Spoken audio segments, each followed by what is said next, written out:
Olá, senhores produtores, meu nome é Fábio Chiroma, sou responsável pelo controle da raiva na Iagro. Estamos hoje aqui para alertar alguns municípios quanto ao risco de ocorrência da raiva nos anos de 2025 e 2026, pelo menos. Atualmente, nós realizamos a reclassificação dos riscos para a raiva, e aquela região, via de regra, a região de Morraria, ela está classificada como risco permanente, ou seja, todos os anos é importante que o produtor realize a vacinação para evitar o prejuízo. E as áreas próximas a essa região são as áreas classificadas como risco sazonal, ou seja, aquelas situações onde a raiva ela acontece por ciclos. Então, geralmente a cada 5, 7 anos, tá? Então, se você está recebendo esse vídeo hoje, é porque sua propriedade está com alto risco para ocorrência de casos de raiva nos 2 próximos anos, pelo menos, tá certo? Então, é importante a vacinação. Então, nós vamos apresentar aqui algumas imagens para facilitar o entendimento de vocês. Risco sazonal, tá? E é justamente essa área circulada de azul com um fundo um pouco amarelinho aqui, tá? E aí eu vou pegar aqui, começar aqui por Bataguaçu, né? Como nós falamos, por que essa área de risco sazonal? Né? Aqui, ó, nós temos 2 casos de raiva que aconteceram em 2018, tá certo? Então, o vínculo para a ocorrência da raiva é o transmissor, e o transmissor é o morcego matófago. O morcego é um animal que voa, né? Então ele não obedece divisa de cerca, né? E ele vai se guiar por quê? Córregos e rios, baseado que na mata ciliar é o local que ele vai se proteger durante o dia, tá certo? Então, todos os córregos e rios que têm vínculo com o Rio Paraná aqui, ó, estão de alto risco para ocorrência nos 2 próximos anos, 2025 e 2026, tá certo? Então, Bataguaçu, Anaurilândia, aí a gente desce um pouquinho mais aqui, ó, Novo Horizonte do Sul, divisa com Jataí. Então, o Parque Estadual de Reserva aqui do Ivinhema, né, toda essa região aqui, também focos de raiva em 2018, 2019. Naviraí também, na divisa com Itaquiraí. A região aqui de Aral Moreira, Mambai, Coronel Sapucaia, bem sabe, todos os produtores dessa região foram afetados em 2017, 2018. Então, 17 e 18, com mais 7 anos, dá 2025. Então, fatalmente, pela análise de risco que nós fizemos, os 2 próximos anos são de maior risco para ocorrência da raiva, nessas regiões, tá certo? Nós vamos subir um pouquinho, região de Bela Vista também está de alto risco, está classificada como risco sazonal, e mais acima aqui, terminando, na área do Passo do Lontra, pegando Corumbá, divisa com Miranda, então a região do Passo do Lontra, região do Salobra, região do Chapena, La Lima, toda essa região aqui está de alto risco para a ocorrência da raiva nos 2 próximos anos, tá certo? E agora a gente vai falar um pouquinho da raiva, risco sazonal, tá? Que é justamente essa área circulada de azul com um fundo um pouco amarelinho aqui, tá? E aí eu vou pegar aqui, começar aqui por Bataguaçu, né? Como nós falamos, por que essa área de risco sazonal? Né? Aqui, ó, nós temos 2 casos de raiva que aconteceram em 2018, tá certo? Então, o vínculo para a ocorrência da raiva é o transmissor, e o transmissor é o morcego matófago. O morcego é um animal que voa, né? Então ele não obedece divisa. Estou aqui só para ilustrar os municípios que estão classificados para esses 2 próximos anos como risco sazonal. Então nós temos 27 municípios aqui, tá certo? São todos aqueles municípios que nós mostramos, alguns um pouco mais, com mais propriedades, outros um pouco menos, tá certo? E o que é a raiva? O que acontece? Como que ela comete os animais?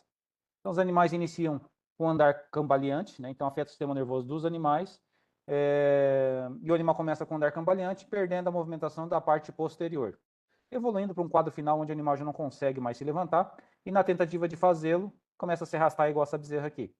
Evoluindo para um quadro final onde o animal fica deitado, prancheado, deitado de lado, né? E geralmente isso acontece de 3 a 7 dias, tá certo? Mas tem casos que já passaram, que com 2 dias o animal já veio a óbito. E o transmissor? Como eu já tinha falado no comecinho, transmissor são os morcegos hematófagos, popularmente conhecidos como morcegos vampiros. Então, à noite, os morcegos saem dos abrigos deles, procuram um animal mais próximo, faz o corte na pele para se alimentar do sangue. Nesse momento, se ele tiver o vírus da raiva, vai estar eliminando esse vírus da raiva na saliva. E aí, isso que é importante, que a gente vem alertando essa questão de prevenção, pessoal. No momento que o morcego passou o vírus para o bovino, ele vai demorar de 30 a 60 dias para manifestar aqueles sinais clínicos.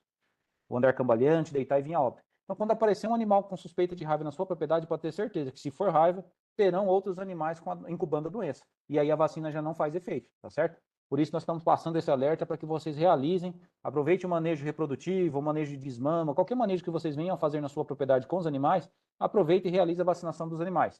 E é importante, os animais que nunca receberam a vacinação, faz uma dose hoje, com 20 a 30 dias a dose de reforço, tá certo? Aí sim eles ficam protegidos por 1 ano. Em situações que os animais já são vacinados anualmente, apenas 1 dose de reforço, tá certo? E onde... e aqui, tá certo.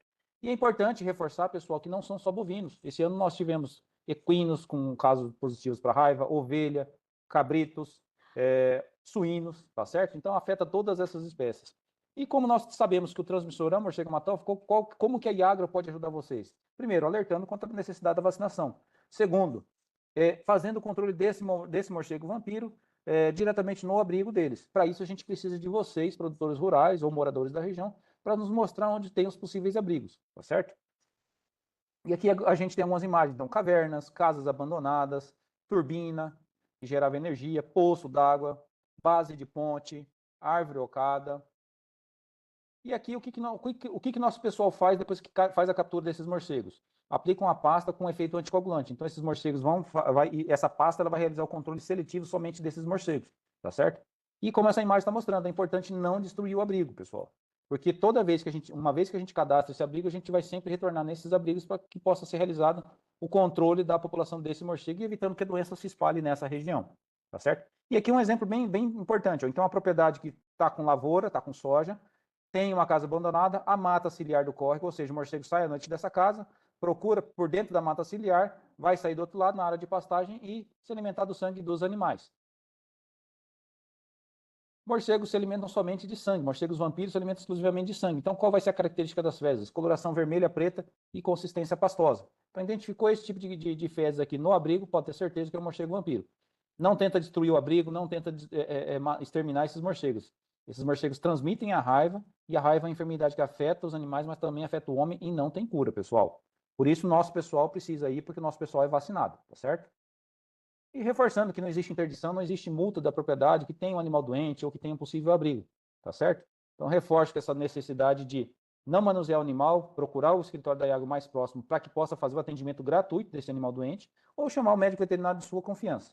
Estou aqui só para ilustrar os municípios que estão classificados para esses 2 próximos anos como risco sazonal. Então, nós temos 27 municípios aqui, tá certo? São todos aqueles municípios que nós mostramos, alguns um pouco mais, com mais propriedades, outros um pouco menos, tá certo? E o que é a raiva? O que acontece? Como que ela comete os animais? Então, os animais iniciam com andar cambaleante, né? Então afeta o sistema nervoso dos animais, e o animal começa com andar cambaleante, perdendo a movimentação da parte posterior, evoluindo para um quadro final onde o animal já não consegue mais se levantar, e na tentativa de fazê-lo, começa a se arrastar igual essa bezerra aqui. Evoluindo para um quadro final onde o animal fica deitado, prancheado, deitado de lado, né? E geralmente isso acontece de 3 a 7 dias, tá certo? Mas tem casos que já passaram, que com 2 dias o animal já veio a óbito. E o transmissor? Como eu já tinha falado no comecinho, o transmissor são os morcegos hematófagos, popularmente conhecidos como morcegos vampiros. Então, à noite, os morcegos saem dos abrigos deles, procuram um animal mais próximo, faz o corte na pele para se alimentar. Tá certo? Então, pessoal, qualquer dúvida, procure os nossos escritórios da Iagro mais próximo de sua propriedade ou de sua residência. Um abraço a todos. Tá certo? Então, pessoal, qualquer